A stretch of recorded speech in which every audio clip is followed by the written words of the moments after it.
Bonjour ou bonsoir selon l'heure à laquelle vous nous regardez.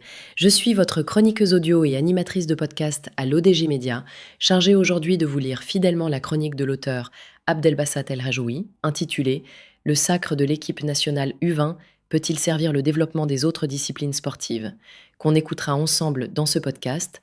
L'auteur commence son article ainsi. L'équipe nationale des U20 a été sacrée le mois dernier champion du monde des U20 face aux grandes nations du ballon rond à l'exemple du Brésil, Espagne, France, Corée du Sud, USA et Argentine tenant du titre à 7 reprises.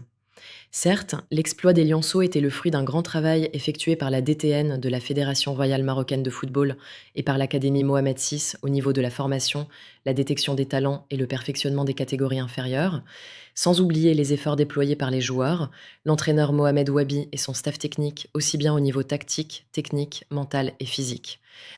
Cet exploit traduit le fruit de l'opérationnalisation d'un axe majeur des recommandations de la lettre royale adressée aux assises des sports en octobre 2008 à Skirat.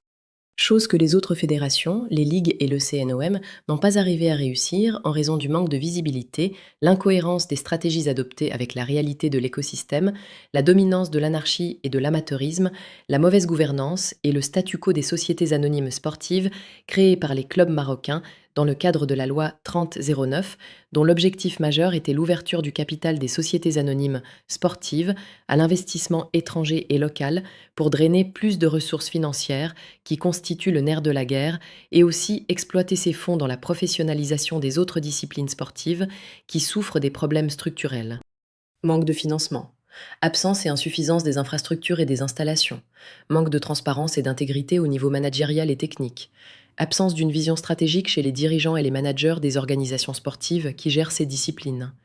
In fine, le Maroc n'a plus droit de courir en deux vitesses dans le champ sportif où une discipline s'illustre et donne des leçons et des enseignements gratuits aux autres disciplines pour convertir les échecs successifs en réussites et exploits. Merci de votre fidélité et d'avoir suivi cette lecture où j'ai veillé à respecter à la lettre, mot pour mot, les propos de l'auteur Abdelbassat El Hajouli. J'espère que cette chronique vous a éclairé sur les enjeux du développement sportif national. Je vous retrouve très bientôt pour une nouvelle lecture intégrale et rigoureuse, toujours ici, sur l'ODJ Média.